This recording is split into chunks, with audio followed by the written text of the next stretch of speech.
From LinkedIn News, I'm Leah Smart, host of Everyday Better, an award-winning podcast dedicated to personal development. Join me every week for captivating stories and research to find more fulfillment in your work and personal life. Listen to Everyday Better on the LinkedIn Podcast Network, Apple Podcasts, or wherever you get your podcasts.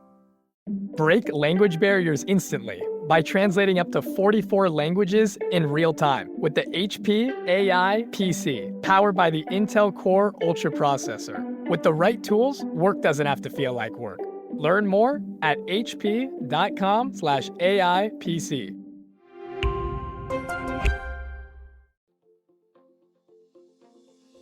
Hello, my fellow negotiators. Did you know I once had a listener share that after listening to our podcast, she was able to negotiate a $53,000 raise? And you know what I told her? Where is my commission? Just kidding. But the real story is, this was after years of being too afraid to negotiate. But after listening to a couple of episodes on salary negotiation, she felt equipped with the confidence and tools to ask for the payment she deserved. And that, my friends, is the power of negotiation. And through a subscription to our new membership community, Negotiate Anything Premium, we're taking that power to the next level. With customized playlists based on our most popular topics, you'll be able to find the episodes you're looking for much faster and much easier. A tool that comes in handy as you're getting ready to prepare for an important negotiation. Even I find myself asking, which episode should I listen to before heading into a high-stakes negotiation? And you might be saying, but Kwame, you're the ones having the conversations, but I forget, so I listen to the episodes multiple times, okay? Now, here's the thing about Negotiate Anything Premium.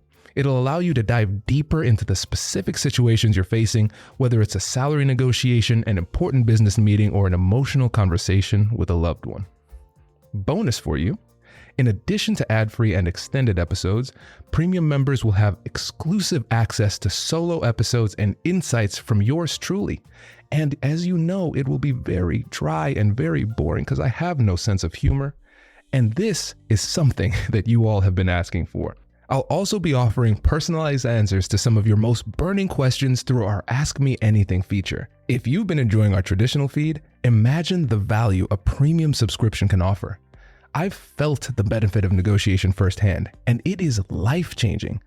Many of you don't know this, but my journey has taken me from people pleaser to a confident negotiator because I was able to do two simple things. Through negotiation, I was able to first change my mindset, and then I was able to improve my skill set. And that is what will happen for you when you join Premium. I've already seen the impact of these skills and the power of this model, not only in my own life, but also in the lives and careers of our clients all around the world, my family, my friends, and our team here at ANI. And I am confident that it can do the same for you. Now, are you ready to negotiate more of the best things in life? Check the link in the show notes to learn more. I'm excited to continue the conversation. I'll catch you later. Louis, thanks for joining us today. Kwame, thanks for having me. It's an honor to be here on your podcast. Yeah, it's our pleasure to have you, my friend. So how would you get us started by telling us a little bit about yourself and what you do? Yeah, well, as you know, I'm a Sandler trainer, and Sandler is the world's largest sales training organization. Most people know us for sales training, but we also do leadership and sales leadership training, customer service training. We even have a course on negotiation. Typically, business owners will come to us to solve challenges they're having around prospecting, closing, shortening sales cycles. But recently, I'm really focused on helping mission-driven entrepreneurs build world-class sales teams and hone their sales leadership skills as they grow their sales team so that they can do more good in the world and serve more people that they serve best and most profitably. That's my focus. I love it. I love it. And today we are going to talk about the importance of setting expectations. And this is something that obviously I've seen in the negotiation world. You've seen a lot in the sales world, and we see it every day in the real world, in business and in our personal life. And it's one of those hidden negotiations that people often miss. So let's start from square one. So Louis, when we talk about setting expectations, what does that even mean? Yeah. Well, the negotiation process really, the first negotiation you do is with yourself. right? It's a matter of preparing ahead of any interaction to say, what is my goal? And what is my intent here? And I've heard you talk about how you're naturally competitive. And so you have to think ahead of time, maybe to be a competitive listener, right? And so many salespeople, they come into the sales interaction and they're thinking about how they can help this person. They're thinking about how they have helped other people like this person. They're enthusiastic about it. They've been taught to be enthusiastic about it.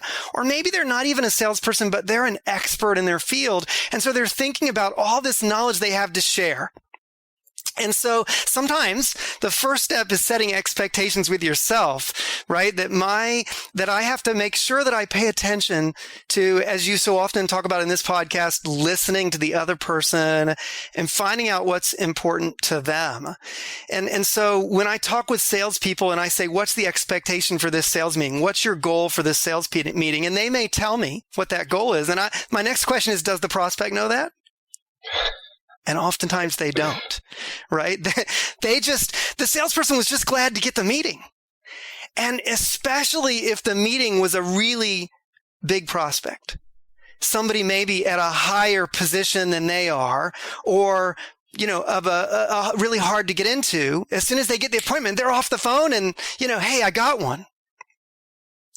And they don't really set any expectations around what the agenda for the meeting is going to be, or what we might decide, or who else ought to be there. And so that first negotiation you have to have is about what are these things that I'm going to be looking for? What are my negotiables? What are my non-negotiables? Who needs to be there? How much time do I have? So many times salespeople or other business professionals shortchange themselves, especially, again, if they've got somebody that was a hard to get meeting. I remember when I first started my Sandler business, and I got a meeting with what I thought was a really great prospect. And it was very, very early days, right? When I was beginning and I called my coach and I said, I have this meeting. And he said, well, how long is the meeting going to be? I said, well, it'll probably just be real short because, I think there's probably nothing here. And he said, well, what is he expecting? Well, we didn't talk about that. And does he know what the agenda for the meeting is? And I said, no, I guess I didn't set that up. So I picked up the phone, or I think I picked the phone. I said, hey, I'm so excited to be able to meet with you, John, let's call him. And I'm curious, how long do you have for the meeting? And he told me he had 30 minutes or an hour. And I think it was actually an email that I reached back out to him, which is not ideal, by the way. But he said, I have this long, and I'm really looking forward to hearing what you have to say because we're thinking about these issues. How much better was that when I got to the meeting and knew that he really was interested? And I've had that conversation, I don't know how many times with clients over the years. I had a client who was flying from here in Ohio to New Jersey to meet with a very big, multi-million-dollar client of theirs, a potential client of theirs, I should say. And there were going to be vice presidents and, big people with big titles in this meeting. And my client said to me, I think it's just going to be a quick meet and greet. And I said, we'll call him John. He'll remain anonymous, to protect the guilty. I said, John, why do you think these people with these big titles would invite you to come all the way across the country to meet with them when they have lots of important things to do? If it was just a meet and greet, pick up the phone and see what they're expecting. And he called me back. He said, this is incredible. I mean, the fact that you had me do that totally changed the dynamics of that meeting because I had no idea I was stepping into a great opportunity, and it was not a few minutes of meet and greet. Of course, there was some reason that they were going to take time out of their day to meet with him. So we need to, setting expectations.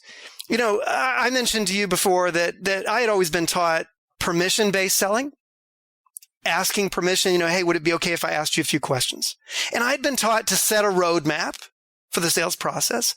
And those are both great things, but they're two sides of the coin. They're two pieces of the puzzle.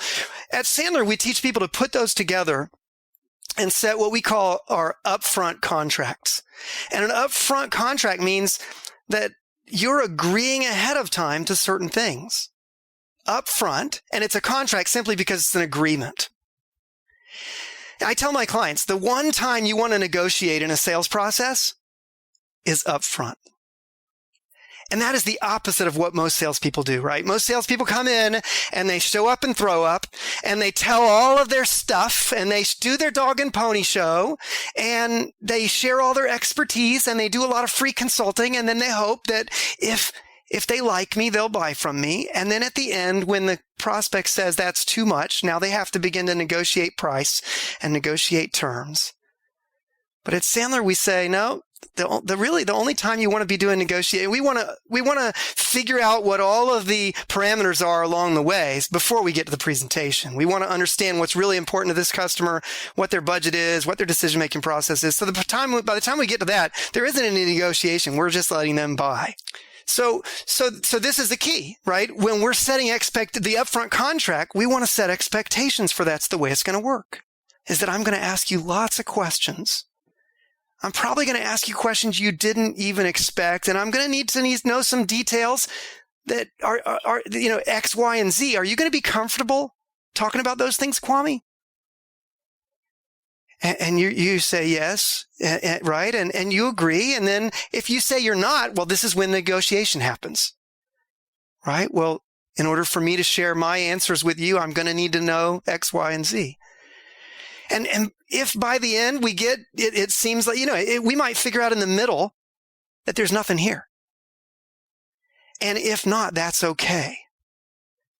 So this is another expectation that we set, that no is okay.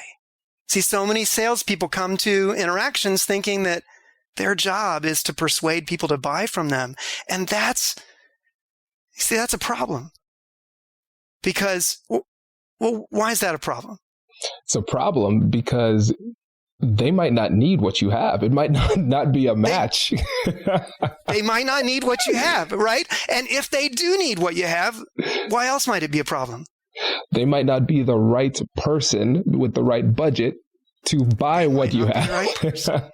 Yeah. Or they might not realize they need what you have, and they might not be open enough to be able to see it, in which case, they're still not your prospect, right? Or here's one more thing. Even if all of those things are there, nobody wants to be sold. I mean, we go to the store and the clerk says to us, "Can I help you?" And what do we always say? No. Right? We put up our hand and we say, "I'm just looking." Right? It's not true. We're there tonight to buy a mattress. We're going to buy it tonight, but we tell the salesperson, "Oh, just looking." And so we need to realize that that's going to happen ahead of time so that we can set expectations. We can learn expectations too, right? In this podcast, if there's one word that comes up more often than any other, it's probably a word that begins with L, right? Listen. Yeah, absolutely. And so many times salespeople go in with their expectations, but they don't have any idea what the prospect's expectations are. Right? It's mutually agreed upon. It's both directions. That's why we call it an upfront contract, because as a lawyer, Kwame, what defines a good contract? What defines a good contract? Let me go through this and try to simplify it as much as possible. Two parties in 2 or 3 mutually, quick points. Yeah, multiple parties agreeing mutually upon the terms, signing, and then moving forward. That's all true. And one more thing, I remember a long time ago starting a business, and I paid a lawyer a whole bunch of money to review the contract. And we sat down, and the first thing he said was, "Lewis, the sign of a good contract is that everybody understands the terms."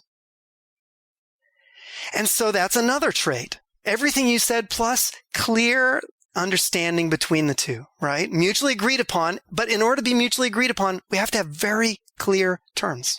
Mm-hmm. So everybody has to really know what to expect. I was at a keynote the other day, and a listener walked up to me and said, "Hey, Kwame, my favorite part of the show, it's the ads." He was the only person who said that, though. If you don't like ads, maybe you should consider joining Negotiate Anything Premium, where you can access insights from your favorite negotiation experts with ad-free listener and extended episodes. Bonus, you'll also get access to exclusive solo episodes and personalized advice from yours truly. If you've been looking for an easy and affordable way to level up your skills and negotiate more of the best things in life, Join our premium community. Click the link in the show notes to learn more. And now, enjoy this commercial. And so for that gentleman who told me he enjoys the commercial, this one's for you. Introducing the HP AI PC, your powerful AI assistant.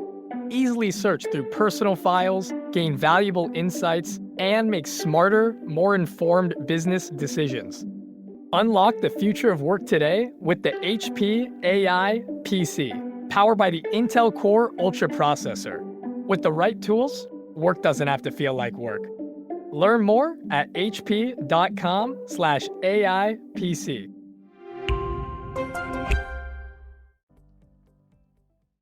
Yeah, this is great. This is critical. And listeners, you can see how this is applicable in so many different aspects of your life, not just in the business world, because we can see clearly in this situation where, let's say it's a sales situation, or just really, let's just talk about a meeting, for instance. When you're having these conversations and you don't align on what the expectations are, then it's very difficult to have a productive conversation, because different people are defining what makes this particular meeting productive differently. Because if you go in this conversation, let's say it's a sales situation where the prospect says, my goal is to just get some information, and then I'll leave, and then I'll talk with my team, and then I might get back to you or not. That might be their expectation. But you as the salesperson, you might have the expectation of, we're going to figure out what your needs are. This is going to be discovery. And then at the end, we're going to make a decision of whether or not it makes sense to move forward. Those are two very different expectations. And when those things are not aligned, then you run into unnecessary friction in the process, and both parties end up being unsatisfied a lot of times.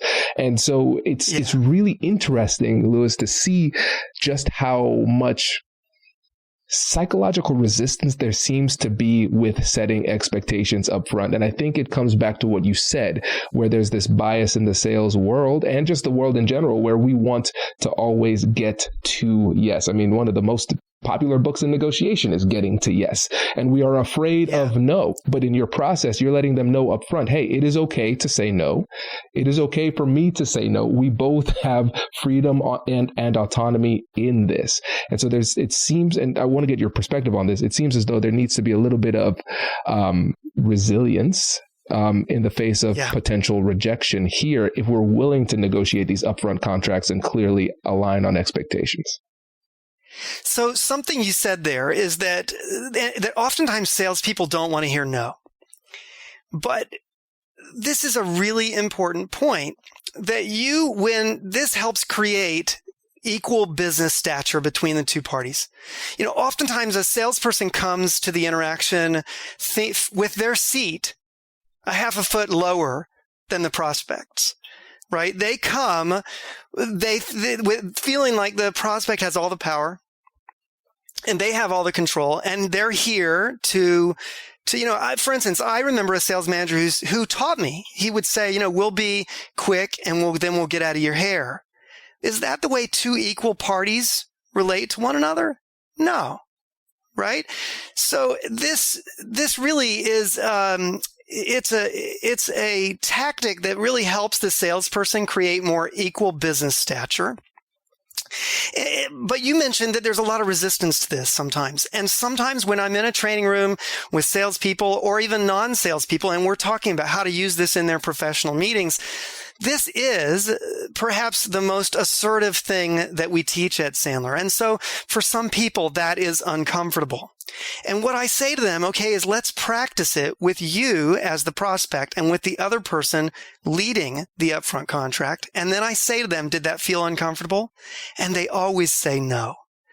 In fact, what we find is that when there is a good upfront contract, and when we talk about a strong upfront contract at Sandler, we're not talking about strong-arming someone. We're talking about clarity of mutually agreed upon expectations.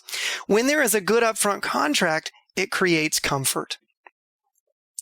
And here's another thing that salespeople struggle with, is that they struggle with the idea that not only does nobody like to be sold, but people have a little bit of inherent fear about salespeople, about being sold, right?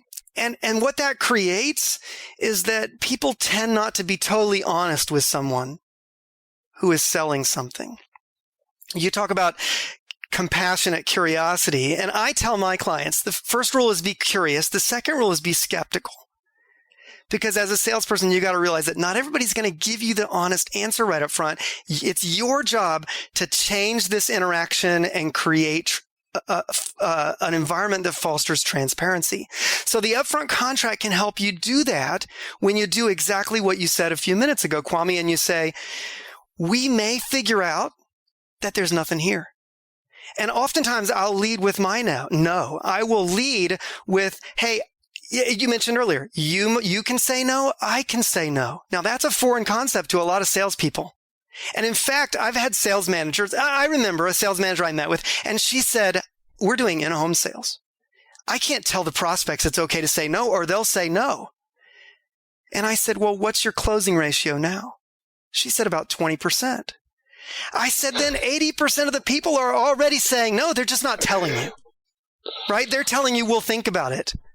They're telling you, call me in 2 weeks. And then when you call in 2 weeks, they don't answer because people have caller ID now and they don't want to tell you no, right? That's the last thing people want to do is tell you what you don't want to hear. And by the way, if you're really likable and you've shared lots of free knowledge with them, then you actually make it harder for people to say no. So by giving them permission to say no, you actually become more trustworthy. You create a safer environment for them to be more transparent with you, and transparency is always good in communication, whether it be a negotiation or any other kind of conversation. So that's something that this has the effect of is that it helps the salesperson feel like they have rights, and that we're equal stature, but it helps the prospect feel more comfortable and it creates more trust. When I ask salespeople, what is your strategy for creating trust? Get ready because they're about to make something up. Right? I mean, nobody has an intentional strategy for that, right? They're winging it. Almost most salespeople are winging it, but particularly in this area, salespeople think that their supposed likability or good people skills are going to be the reason people buy. And in some cases, certainly that's a help. But in today's world, it takes more than that. Yeah. No, that makes a lot of sense. And to me, again, going back to the reality of trust and the importance of trust in these interactions, if I can trust that you will be a straight shooter with me, you're not trying to hide the ball, then I'm going to feel a lot more comfortable being a straight shooter with you. I'm not going to hide the ball either, right? And so by demonstrating this conversational leadership, by saying this is how we will converse, this is what the expectations will be. I will let you know that you can say no. I want you to give me the same right as well. We're on the same level. Then people follow suit, and then they are more candid and are willing to share more. I love the term you just used, Kwame. I don't think I'm going to steal that. Conversational leadership. I told you earlier that I've often said that what I'm working with clients on in a sales training, for instance, is that it's really just communication skills and leadership skills applied in a sales context. But as you said earlier, these skills, they're broadly applicable. I mean, I've had people say that this idea of upfront contracts, totally transformed their relationship with their teenager for about 7 minutes. And, you can't have real high expectations with a teenager, but these are things that you can apply when you're out with friends, when you're, in a dating relationship, whatever, right? Let's talk about some of the other things we might set expectations about. How many times, if there's salespeople listening, they're going to be able to relate to all these things, but probably other people can too, right? How many times has it happened that you went on a sales meeting and you thought you had a half hour or an hour? Heck, that's what you sent the Outlook invitation for. And so they should know that this meeting is going to be for an hour. And 20 minutes in, they say, oh, I forgot to tell you, I have a meeting in 6 minutes. And you just spent the whole first 20 minutes being likable. Now you're going to turn into a motor mouth and try and get all of your sales in the next 5 minutes. It's not going to work. Right? So we got to get clear expectations about how long the meeting's going to be. And I always tell people, give yourself more time, not less. Don't say, can I get 15 minutes of your time, and then try to take 2 hours, because that doesn't create trust. When you say, hey, sometimes these meetings take an hour, but we may not need that long. When you know that you're always done within 45 minutes and you'll be able to give some time back to them, that creates trust. That creates credibility. Give yourself plenty of time on that time agreement. And then the next thing is, I like to ask, what are you, and you might even do the time agreement by saying, hey, how much time do you have? I know we set the meeting for an hour, but are we still good for an hour? Is there anything that that might come up that would interrupt us? So get clear agreement and get true agreement. And I always say, if you're setting the upfront contract and you're running through it and they're doing the bobblehead thing and they're just nodding their head, that's not agreement. When I say, is there anything that might interrupt us, or do you need to tell your secretary to hold your calls? Now we're getting real agreement, right? And then the next thing is, what is the agenda of the meeting, right? And so I like to ask people, are there 2 or 3 things you thought of between the time we set the meeting and the time we got together that you want to make sure that we talk about today? Or, and they may not have an answer to that.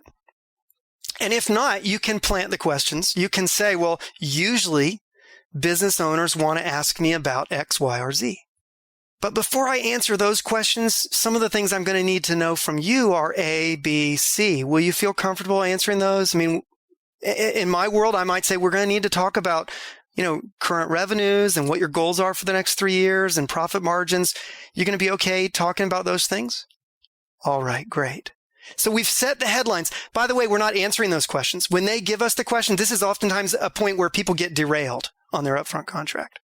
Because when I say, what are the most important things that we talk about today? And the prospect starts telling me about every salesperson they have. And, and this guy's good at that. And this guy's not very good. And this guy, I'm not even sure why I hired him. I don't need to know all that right now. I just want the headlines of what we're going to talk about. So I had to learn to tweak my question to say, well, what are the things that we want to make sure we talk about today before we're done? Not what are your biggest challenges, because now they're going to delve into the whole discussion. We're just setting the table. We're not eating the meal yet.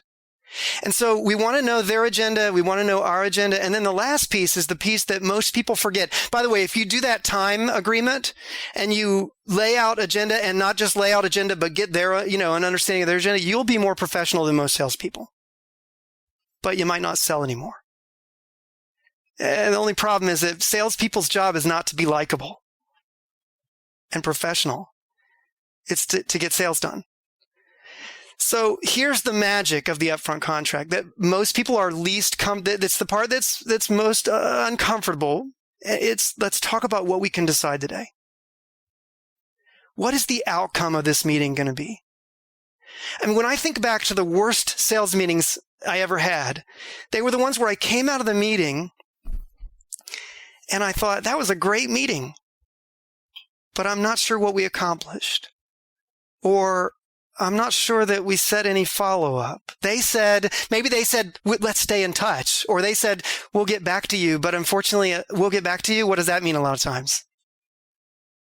We have no intention right, of ever getting back to you. That means we're not interested at all, right? Oftentimes, yes. Unfortunately, because back to that thing we talked about earlier, right? People are afraid of salespeople. They're afraid if I tell you no, you as the salesperson have been taught to do what with no?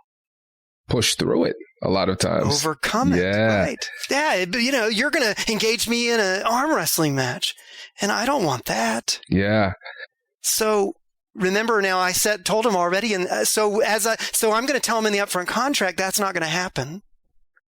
That if there isn't anything here, I want you to tell me. And Kwame, when you say, "Yeah, I'm a straight shooter," I'll tell you, and I might even push back on that and say, "Kwame, you seem like a really nice guy. Are you sure that if because what I don't want to happen here is that." You figure out that there's nothing here. I think maybe there is, but you're too nice to tell me that there's not. And maybe you tell me at the end that you have to think about it and get back to me, when the reality is you've already figured out that there's nothing here. So would it be okay if you do figure out that there's nothing here? Do you think you'd be okay just telling me? And I tell people, I'll wait till I get out to the car to cry about it. Nice. Oh, this is good. A little humor will get people, Yeah. And so I'm a big makes them feel a bit more comfortable. That's right. I've been selling all my life. And there's a lot of people who need what we have. So if this isn't right for you, it's okay. So I like to lead with that no. And I'll tell them, I'll lead with my no. I'll say, sometimes I figured out quickly that there's nothing here. And if so, I'll tell you. And likewise, if you figure out that this doesn't seem to be a match made in heaven, I want you to feel comfortable telling me. And then I might push back on their agreement on that to make sure that we really have agreement. And then I'll say, well, and if neither of us finds, a reason to say no, that leaves us with yes. So here's what yes looks like. And one of the hallmarks of a really good upfront contract is clarity around what yes looks like.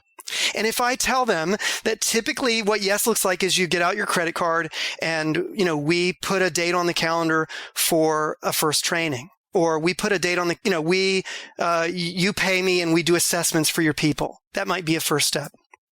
If they push back on that and they say, oh gosh, we're not going to make that decision today, then now's the time to negotiate that. And I can say, well, that's okay.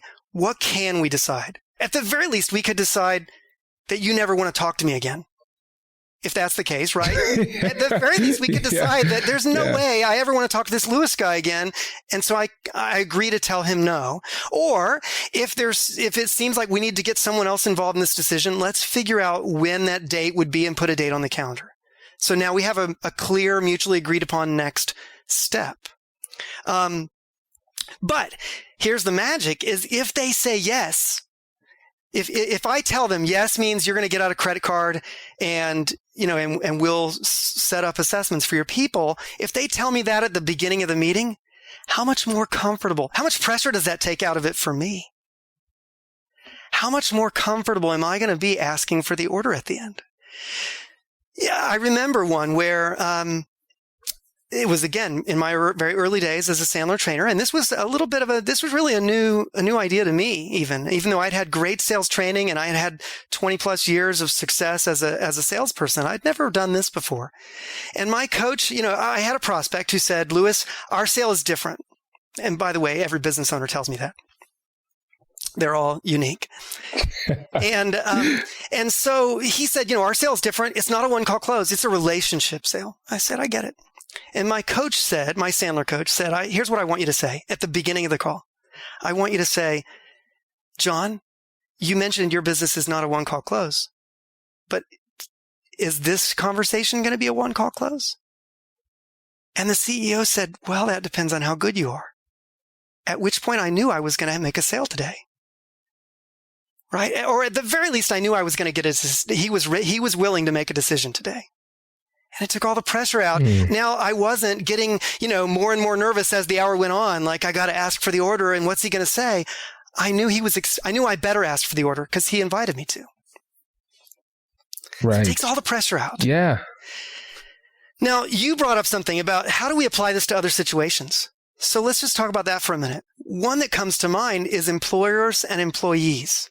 And I was listening to a recent podcast of yours and, you talked about the Michael Scott, or maybe, I think it was you talked, maybe it was your guest who talked about the episode in The Office where Michael Scott just couldn't bring himself to tell somebody, something difficult. It wasn't an employee. It was like, your spouse is having an affair and he finally gets in the parking lot and he rolls down the window and says, they're having an affair, and he drives away because he's so nervous about that, right? Yeah. So this is an example where we can, again, it's like a pressure relief valve. We take all the pressure out by saying up front, hey, can I talk with you about something difficult? Like that's a little bit of an upfront contract. Mm-hmm. Or how could I tell you something that you may not like without making you mad? That's a little bit of an upfront contract. Like, hey, I need to talk with you about something tough. But let's talk about a more formal situation where maybe there's nothing wrong. It's not a difficult conversation. It's just a coaching conversation. And by the way, when people think about coaching, they think about correction, right? Somebody's doing something wrong. But at Sandler, our best clients are working to instill a culture of coaching. And when you think about professional athletes, it would be ridiculous if they said, hey, coach, I really don't want you to watch me. That makes me nervous. Or, this practicing dribbling up and down the court, that's just not real. I mean, let's just play. Let me just go to the game. That, this practicing layups. I mean, that's just not reality. But that's what salespeople say all the time, right? Is this role play stuff? It makes me uncomfortable.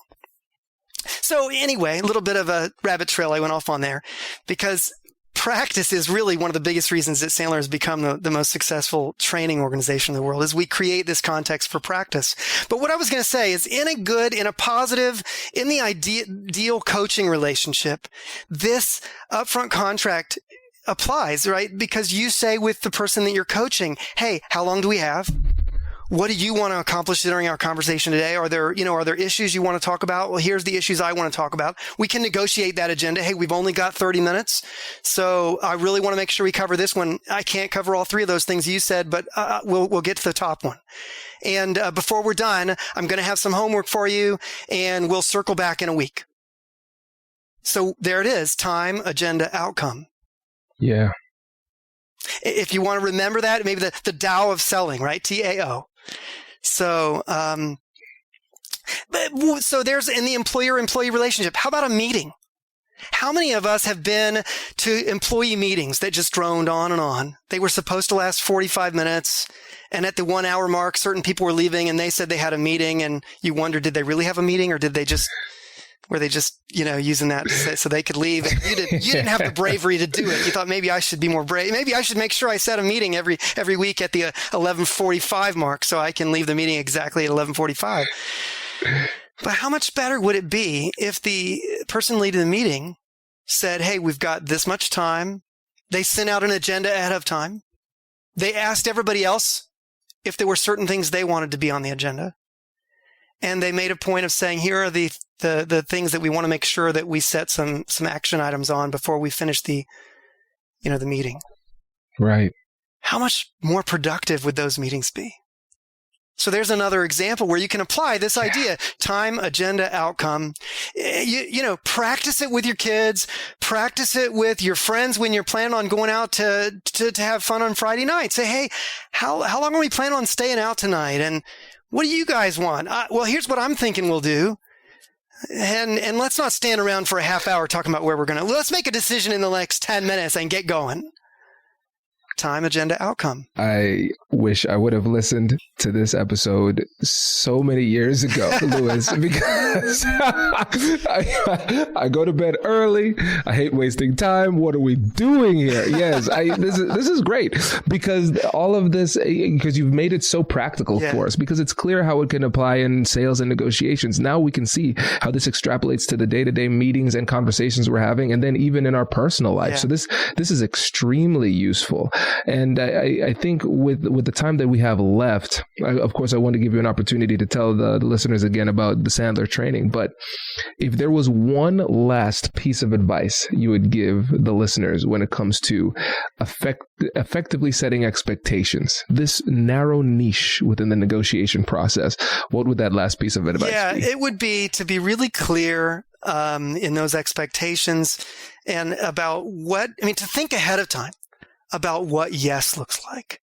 What is that next step? And if the yes means we're going to make a sale, maybe what's the fallback? Do you have if you have to negotiate what that outcome is, what's that going to look like? It might be in your world, the negotiation is, well, if you can't make a decision today, then we should reschedule, so that we can have the right people in the meeting so that we can make a decision.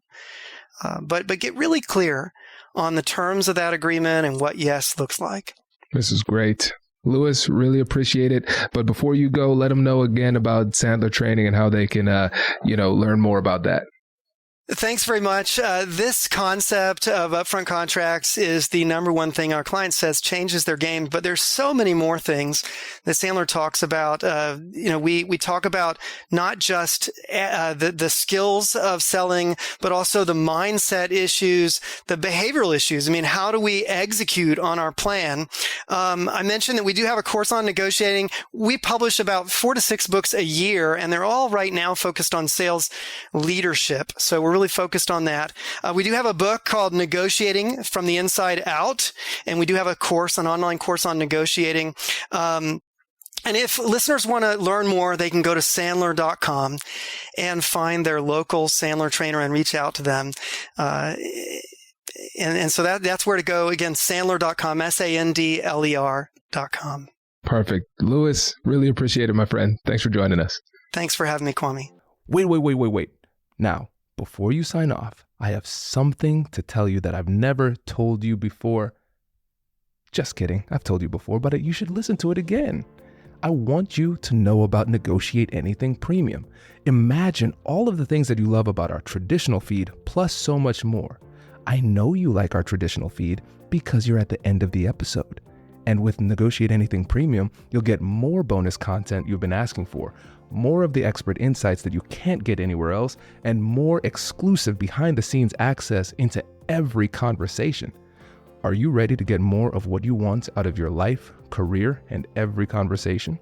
With Negotiate Anything Premium, you'll have access to more high-level, custom-designed content and insights, giving you the tools you need to negotiate higher salaries, better deals, and better relationships in your life and career. Once I had a listener share that Negotiate Anything helped her to negotiate a $53,000 raise. Could this be you? What would that mean for your life? I've seen firsthand the impact this model has had on my life and the lives of my corporate clients, and I am confident that it can do the same for you. Are you ready to negotiate more of the best things in life? Click the link in the show notes to learn more. I'll catch you later.